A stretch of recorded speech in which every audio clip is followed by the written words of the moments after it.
کتنے بہترین جملے کہے. انہوں نے کہا من کان یعبد رمضان فإن رمضان قد رحلہ. اے لوگوں جو رمضان کی عبادت کرتا تھا تو وہ سن لیں کہ رمضان تو چلا گیا. ومن کان یعبد اللہ فإن اللہ باق. 1000 گنا بہتر یہ ہے اس آدمی کے ہاتھوں سے 1000 کرامتیں ظاہر ہو, چمتکار ظاہر ہو, اللہ کے ہاں وہ مقبول نہیں ہے. یہ بندہ جو نیکیوں پر جمع ہوا, اطاعت پر جمع ہوا, فرما برداری پر جمع ہوا ہے, یہ ہے اللہ کے ہاں محبوب و مقبول. استقامت, عبادت و نیکیوں پر جمنا, یہ 1000 کرامتوں سے بہتر. بالجنۃ التی کنتم توعدون. وعن سفیان بن عبد اللہ قال قلت یا رسول اللہ قل لی فی الاسلام قولا لا اسأل عنہ احدا غیرک قال قل آمنت باللہ ثم استقم او کما قال النبی صلی اللہ علیہ وسلم. اے محترم بزرگوں اور عزیز دینی بھائیوں, بندے کے لیے سب سے بہترین کام جو اسے نفع پہنچاتا ہے اور اس کی دنیا بھی بناتا ہے, دنیا بھی سنوارتا ہے, اور دین اور آخرت بھی سنوارتا ہے, وہ ہے اس کا نیک عمل, جس سے وہ دنیا اور آخرت دونوں جگہ کامیاب و کامران ہوتا ہے. اللہ تعالیٰ کسی بندے کو نیکی کی توفیق دے دے, نیک عمل کی توفیق دے دے, یہ اس کے لیے بڑی سعادت کی بات ہے. نبی علیہ الصلاۃ والسلام کا ارشاد ہے ان اللہ یعطی الدنیا من یحب ومن لا یحب. اللہ تعالیٰ دنیا تو جسے چاہتا ہے اسے بھی دیتا ہے, جسے نہیں چاہتا ہے اسے بھی دیتا ہے.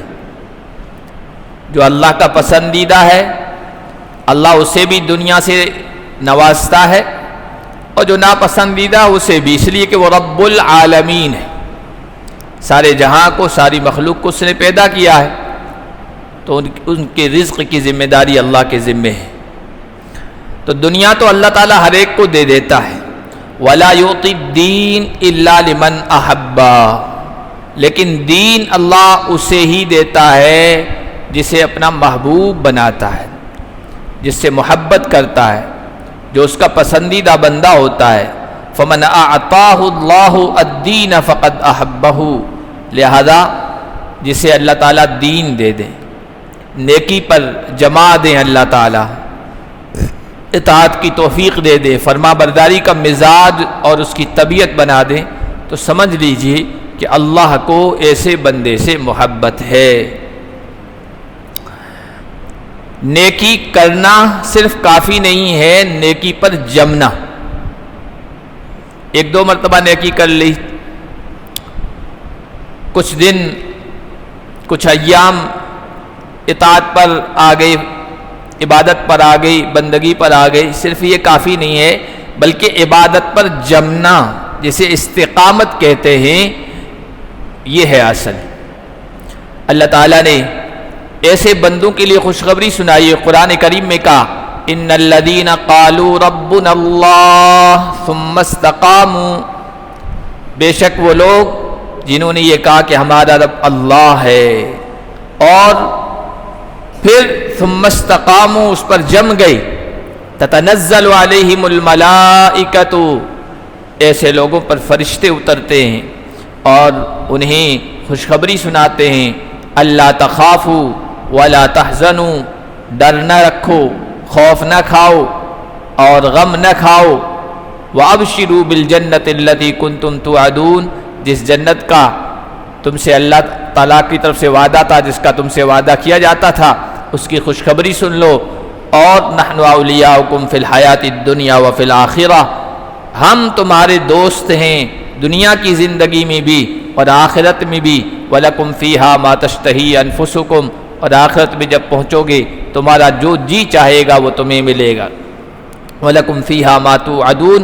اور وہاں جن جن چیزوں کا تم سے وعدہ کیا جاتا تھا وہ سب میسر ہوگی، وہ سب تمہیں ملے گی۔ یہ نیک اعمال پر، اللہ کی عبادت اور اطاعت پر جمنے والوں کے لیے اللہ تعالیٰ نے قرآن کریم میں خوشخبری سنائی ہے۔ ہم نے اللہ تعالیٰ کی توفیق سے رمضان میں نیکیاں کی، عبادتیں کی، نیک اعمال کیے۔ اب کس کے نیک اعمال قبول ہوئے، کس کے نہیں ہوئے، ہمیں نہیں علم ہے اس کا۔ حضرت علی رضی اللہ تعالیٰ عنہ فرمایا کرتے تھے کہ لیت شعری من المقبول فنہنیہ ومن المحروم فنعزیہ، کاش ہمیں پتہ چل جاتا کس کے اعمال مقبول ہیں، کس کے اعمال کو قبول کر لیا گیا ہے تو ہم اس کو تہنیت پیش کریں، مبارکبادی پیش کریں، اور کون محروم کر دیا گیا ہے، کس کے اعمال مقبول نہیں ہوئے ہیں تو ہم اس کو تسلی دیں، اس کی تعزیت کریں، یعنی اس کو تسلی دیں۔ حضرت عبداللہ بن مسعود فرمایا کرتے تھے کہ ایھا المقبول ہنیئا لک، اے وہ انسان جس کے اعمال اللہ کی طرف سے قبول کر لیے گئے ہیں، تیرے لیے مبارکبادی ہو۔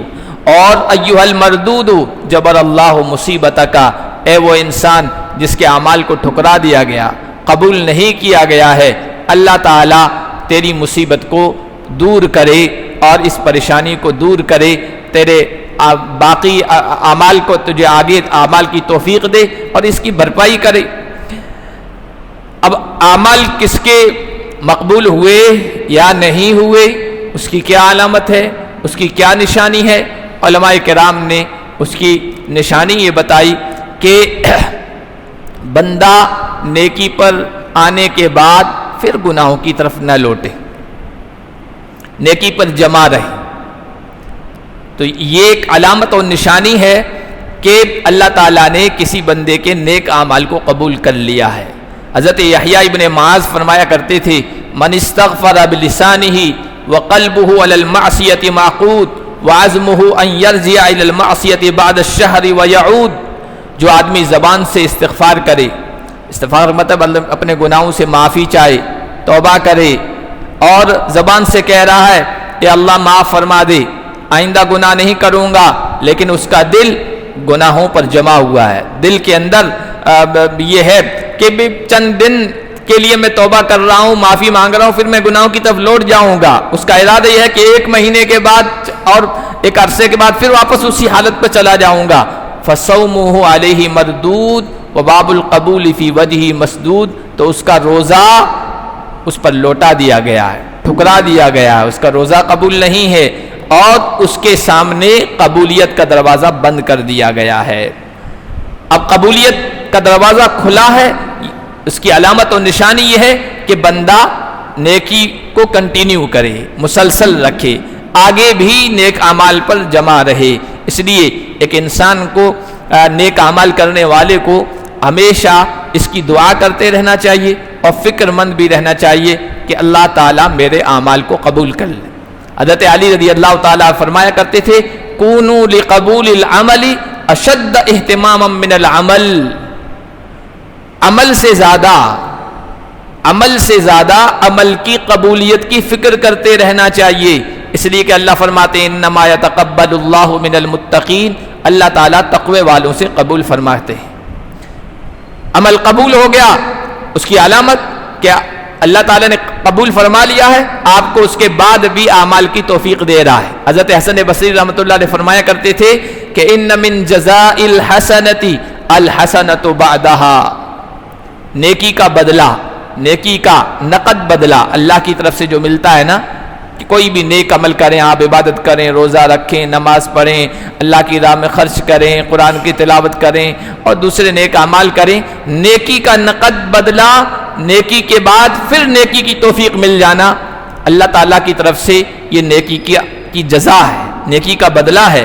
ومن عقوبۃ السیئۃ السیئۃ بعدہا، اور برائی کی سزا، برائی کرنے کے بعد، گناہ کرنے کے بعد دوبارہ گناہ اگر ہو رہا ہے آپ سے تو سمجھ لیجیے اللہ کی طرف سے سزا مل رہی۔ ہم سزا تو یہ سمجھتے ہیں کہ بھائی اللہ تعالیٰ کی طرف سے کوئی آفت آئے تو سمجھے کہ ہم نے گناہ کیا اور اللہ کی پکڑ آ گئی، یہ کوئی ضروری نہیں ہے۔ حسن بصری فرماتے ہیں گناہ کرنے کے بعد پھر گناہ کا راستہ کھل گیا ہے آپ کے، بار بار گناہ کر رہے ہیں، تو اس کا یہ مطلب یہ ہے کہ گناہ کی سزا مل رہی ہے۔ فَإِذَا قَبِلَ اللَّهُ الْعَبْدَ فَإِنَّهُ يُوَفِّقُهُ إِلَى الطَّاعَةِ، اللہ تعالیٰ جب کسی بندے کے نیک عمل کو قبول فرماتا ہے تو پھر اس کو اور اطاعت، عبادت اور نیکی کی توفیق دیتا ہے، وَيَصْرِفُ عَنِ الْمَعْصِيَةِ، اور اس کو گناہوں سے پھیر دیتا ہے، گناہوں سے روک دیتا ہے۔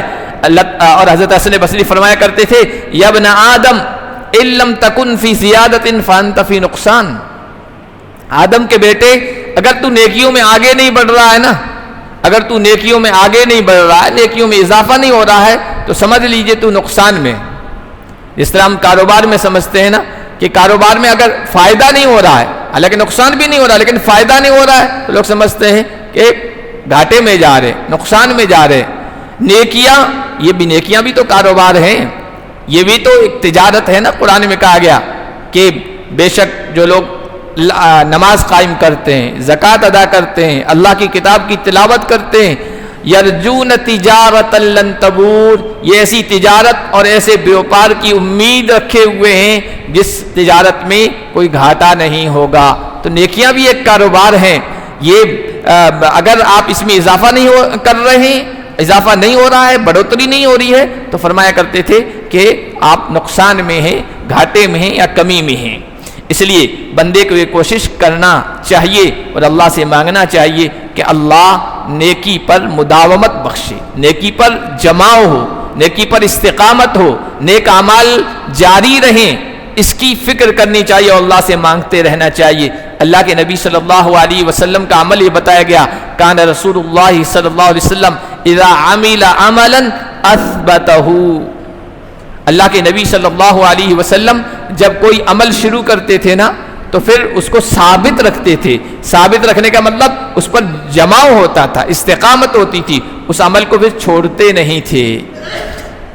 اور اللہ کے نبی صلی اللہ علیہ وسلم کے بارے میں حضرت عائشہ سے پوچھا گیا، اللہ کے نبی صلی اللہ علیہ وسلم کو کون سا عمل پسند تھا، اللہ کے نبی صلی اللہ علیہ وسلم کا معمول کیا تھا؟ تو حضرت عائشہ نے کہا کہ اللہ کے نبی صلی اللہ علیہ وسلم کا معمول یہ تھا کہ جب کوئی کام شروع کرتے تھے تو اس پر ہمیشگی کرتے تھے۔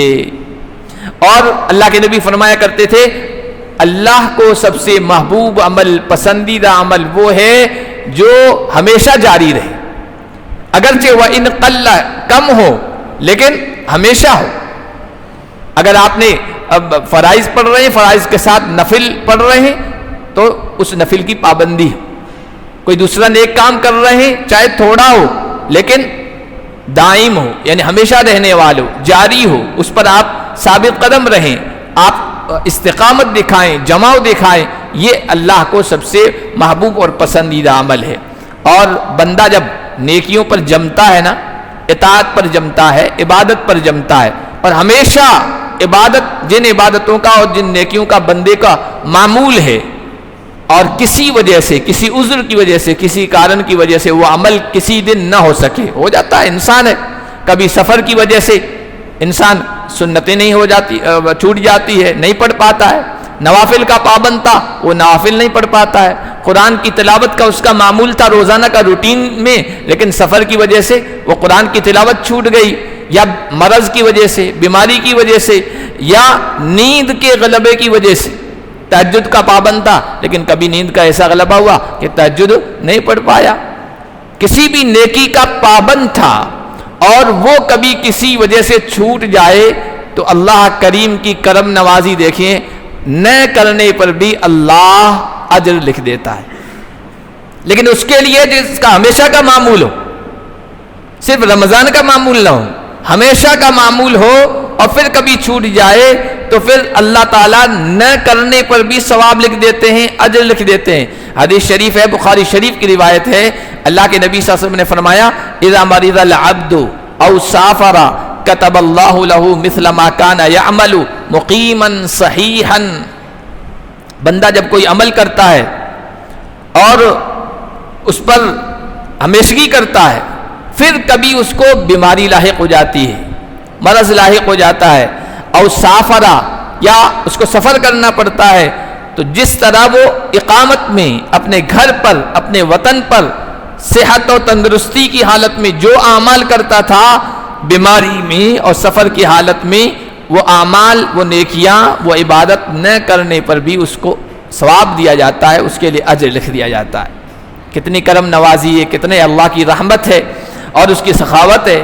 حضور علیہ الصلوۃ والسلام کا فرمان ہے، ما من امرئ تکون لہ صلاۃ بلیل فغلبہ علیہا نوم، جو کوئی بھی انسان جس کا معمول ہو رات میں نماز پڑھنے کا، تہجد کا، قیام اللیل کا معمول ہو، ہمیشہ پڑھتا ہو، اور فغلبہ علیہا نوم، اور پھر کبھی اس پر نیند غالب آ گئی اور وہ پڑھ نہیں سکا، الا کتب اللہ لہ اجر صلاتہ، اللہ تعالیٰ نہ پڑھنے کے باوجود اس کی نماز کا اجر ثواب اس کے لیے لکھ دیتے۔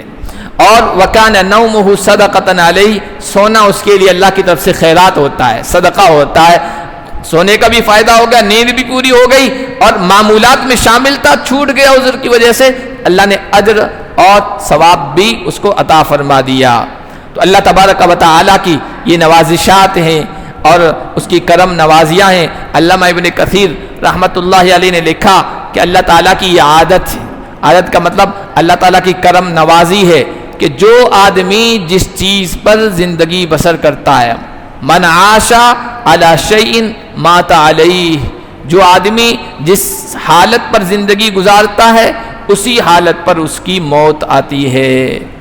اور ومن مات علی شیء بعث علیہ یوم القیامہ، اور جو جس چیز پر جس حالت پر مرتا ہے، جس کی موت جس حالت پر آتی ہے، قیامت کا دن اسی حالت پر اس کو اٹھایا جائے گا۔ اور پھر علامہ ابن کثیر رحمۃ اللہ علیہ نے لکھا، وہ حوالہ دیا حدیث کا، بخاری شریف میں آئی، حدیث کی دوسری کتابوں میں بھی آئی کہ اللہ کے نبی صلی اللہ علیہ وسلم کے ساتھ ایک آدمی حج کر رہا تھا، حجۃ الوداع کا غالباً موقع ہے، اور حجۃ الوداع ہی میں ایک آدمی حج کر رہا تھا اللہ کے نبی صلی اللہ علیہ وسلم کے ساتھ، میدان عرفات میں اونٹنی پر سوار تھا اور گر گیا، نیچے گرا تو اس کی گردن میں چوٹ آئی اور اس کی وجہ سے اس کی وہیں موت ہو گئی۔ اللہ کے نبی صلی اللہ علیہ وسلم نے فرمایا کفنوہ بثوبیہ، صحابہ سے کہا اس کو اس کے دو کپڑوں ہی میں کفن دے دو، یعنی احرام ہی میں کفن دے دو۔ فإنہ یبعث یوم القیامۃ ملبیا، کیونکہ جب یہ قیامت کے دن آئے گا تو تلبیہ پڑھتا ہوا اٹھے گا، جب قیامت کے دن اٹھایا جائے گا، مبعوث کیا جائے گا، یعنی کھڑا کیا جائے گا، تو یہ تلبیہ پڑھتا ہوا اٹھایا جائے گا، کیوں؟ اسی حالت پر اس کی موت آئی ہے۔ تو علامہ ابن کثیر نے اس حدیث سے استدلال کیا ہے، دلیل پکڑی ہے کہ جو انسان جس حالت پر مرتا ہے، یعنی اس کی موت آتی ہے، اسی حالت میں کل قیامت کے دن اٹھایا جائے گا۔ اب کس حالت پر انسان کی موت آئے گی؟ ظاہر سی بات ہے اس کی زندگی کے جو معمولات ہیں اس پر اس کی موت آئے گی، نیکیوں پر جماؤ ہے، عبادت پر استقامت ہے، نیک اعمال اس کی زندگی میں ہیں، عبادت کا مزاج ہے، تو پھر عبادت کی حالت میں، قرآن کی تلاوت کی حالت میں، سجدے کی حالت میں درود پڑھتے ہوئے، کلمہ شریف کا ورد کثرت سے کرتا تھا تو کلمہ شریف پڑھتے ہوئے، نیکیاں کرتے ہوئے اس کی موت آئے گی، اور جس حالت میں موت آئی کل قیامت کے دن اسی حالت میں اس کو اٹھایا جائے گا۔ تو یہ اس وقت توفیق ملے گی جب ہم نیکیوں پر جمیں گے، نیکیوں پر استقامت دکھائیں گے۔ اللہ کے نبی صلی اللہ علیہ وسلم نے ایک موقع پر ارشاد فرمایا اذا اراد اللہ بعبد خیرا استعملہ، جب اللہ تعالیٰ کسی بندے کے ساتھ خیر کا معاملہ فرماتا ہے اس کو کام پہ لگا دیتا ہے۔ صحابہ نے پوچھا رسول اللہ وکیف یستعملہ، اللہ بندے کو کام پر کیسے لگاتا ہے؟ فرمایا یوفقہ لعمل صالح قبل الموت، موت کے آنے سے پہلے اس کو نیکی کے راستے پر لگا دیتا ہے، نیک اعمال کی توفیق دے دیتا ہے۔ ثم یقبضہ علیہ، پھر اس نیکی کی حالت میں نیک عمل پر اس کی روح قبض کر لیتا ہے، اس کو موت دیتا ہے۔ تو نیکیاں کریں گے، نیکیوں پر جمیں گے، تبھی یہ توفیق ہمیں ملے گی، یہ سعادت حاصل ہوگی۔ اس لیے رمضان کے بعد بھی ہم اپنے ان اعمال کی، نیک اعمال کی حفاظت بھی کریں اور اس پر جمیں، استقامت دکھائیں، اللہ سے مانگیں، اللہ نیکیوں پر جما دے۔ رمضان صرف ایک مہینے کی عبادت کروانے کے لیے نہیں آیا تھا، اور ایک مہینے کا مسلمان بنوانے کے لیے نہیں آیا تھا، ایک مہینے کا کوئی شناختی کارڈ میں ہمارا نام لکھوانے کے لیے نہیں آیا تھا کہ کوئی وہ جو کمیٹیاں لگتی ہے کچھ دن کے لیے سرکار کی طرف سے کہ بھائی کاغذ بنوا لو، اس طرح ہمارا نام مسلمانوں کی فہرست میں لکھوانے کے لیے نہیں آیا تھا، ہمارا مزاج مسلمان بنانے کے لیے آیا تھا، اسلامی مزاج بنانے کے لیے آیا تھا، ربانی مزاج بنانے کے لیے آیا تھا، اللہ کی عبادت والا مزاج اور مذاق بنانے کے لیے آیا تھا۔ یہ تو ٹریننگ تھی، ایک تربیت تھی، ایک مشق تھی۔ مزاج ہمارا اللہ والا بنی، مزاج ہمارا اطاعت والا بنی، مزاج ہمارا عبادت والا بنی، مزاج ہمارا نیکیوں والا بنی، اس کے لیے رمضان آیا تھا۔ اب اگر رمضان کے بعد بھی اگر ہمارا وہ مزاج بنا ہوا ہے تو سمجھ لیجئے اللہ کی بارگاہ میں ہمارے اعمال قبول ہو گئے ہیں۔ رمضان معیار ہے۔ حضرت مجدد الف ثانی رحمۃ اللہ علیہ شیخ سرہندی سرہند شریف میں آج بھی آرام فرمائے پنجاب میں، حضرت مجدد الف ثانی بڑے اللہ والے گزرے ہیں اکبر کے دور کے، تو فرمایا کرتے تھے کہ رمضان ایک معیار ہے، بندے کا رمضان جس طرح گزرے گا باقی 11 مہینے پھر اس طرح گزریں گے، باقی 11 مہینے نیکی پر گزر رہے ہیں عبادت پر، تو سمجھ لیجیے کہ رمضان کی عبادت قبول ہو گئی ہے۔ اور رمضان کے بعد والی زندگی اگر صحیح نہیں گزر رہی ہے تو اس کا مطلب یہ کہ رمضان بھی صحیح نہیں گزرا ہے بندے کا۔ اس لیے ہمیں یہ کوشش کرنی چاہیے اللہ تعالی ہمیں باقی 11 مہینے باقی مہینوں میں بھی نیک اعمال پر جما دے۔ کونوا ربانیین، اللہ والے بن جاؤ، قرآن کہتا رب والے بن جاؤ۔ کسی عرب عالم نے کتنے بہترین جملے کہے ہیں، انہوں نے کہا من کان یعبد رمضان فإن رمضان قد رحلہ۔ اے لوگوں جو رمضان کی عبادت کرتا تھا تو وہ سن لیں کہ رمضان تو چلا گیا۔ ومن کان یعبد اللہ فإن اللہ باق حی لا یموت، اور جو اللہ کی عبادت کرتا تھا تو وہ سن لیں کہ اللہ باقی ہے، زندہ ہے۔ اللہ کل من علیہ فان ویبقى وجہ ربک ذو الجلال والاکرام، رب کی ذات تو ہمیشہ باقی رہنے والی ہے۔ فالصوم لن ینتہی، رمضان گیا ہے، رمضان کے روزے گئے ہیں لیکن باقی روزے ختم تھوڑی ہوئے ہیں۔ فالصوم لن ینتہی، روزے ختم نہیں ہوئے ہیں۔ شوال میں بھی 6 دن کے روزے کی فضیلت ہے۔ نبی پاک صلی اللہ علیہ وسلم پیر کا دن کو روزہ رکھا کرتے تھے، جمعرات کا روزہ رکھا کرتے تھے، 13ویں 14ویں 15ویں جن کو ایام بیج چمکنے والے راتیں کہتے ہیں ان کا روزہ رکھا کرتے تھے۔ روزہ ختم نہیں ہوا ہے۔ والقرآن لن یرحل، رمضان کے ساتھ قرآن نے بھی سفر نہیں کیا ہے، قرآن بھی کہیں نہیں گیا، قرآن بھی باقی ہے۔ والمساجد لن تغلق، اللہ کے گھر مسجدیں بھی بند نہیں ہوئی، تالا نہیں لگا ہے، رمضان کی طرح ابھی بھی کھلی ہے۔ والاستجابۃ لن تتوقف، اور اللہ کی طرف سے جو قبولیت اعمال کی قبولیت کا ہے وہ بھی صرف رمضان پر موقوف نہیں ہے، وہ بھی اب بھی جاری ہے۔ جو کوئی نیکی کرو گے، عبادت کرو گے، اللہ قبول فرمائے گا۔ والاجر لن ينقطع، اور اللہ کی طرف سے اجر و ثواب بھی ختم نہیں ہوا ہے۔ ایسا نہیں ہے کہ بس بجٹ اتنا تھا رمضان میں خوب دے دیا گیا، بجٹ خالی ہو گیا ہے۔ اللہ کے بجٹ میں کوئی کمی واقع نہیں ہوتی ہے۔ ما عندکم ینفد وما عند اللہ باق، تمہارے خزانوں میں کمی آ سکتی ہے کہ بھائی حالات جنگ کے ہو گئے، دنیا کے حالات بگڑ رہے ہیں، گیس میں تھوڑا یہ کم کر دو، فلاں میں کم کر دو، اور گاڑیاں پرسنل چلانا کم کر دو، اور یہ فلاں اور فلاں، کیوں؟ خطرہ لائق ہو گیا ہے، بجٹ میں پریشانی آ جائے گی، اس لیے ہدایت جاری ہو رہی ہے۔ نہیں، اللہ کے یہاں تمہارے خزانے کم ہو سکتے ہیں، وما عند اللہ باق، اللہ کے یہاں جو باقی رہنے والا ہے اور اس میں کوئی کمی نہیں آئے گی۔ اللہ غنی بے نیاز ہے، خزانوں کا بادشاہ ہے۔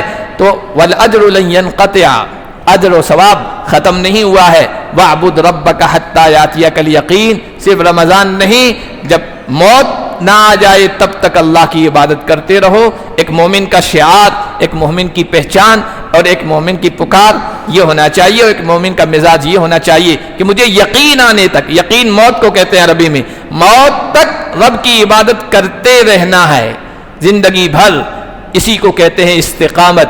حضرت سفیان بن عبداللہ ثقفی نے نبی پاک صلی اللہ علیہ وسلم سے پوچھا، یا رسول اللہ قل لی فی الاسلام قولا، اسلام میں مجھے کوئی ایسی بات بتا دیجئے میں آپ کے بعد کسی سے بھی نہ پوچھوں، مجھے کسی سے کچھ پوچھنے کی نوبت اور ضرورت پیش نہ آئے، ایسی بات بتا دیجئے، ایسی نصیحت فرما دیجئے۔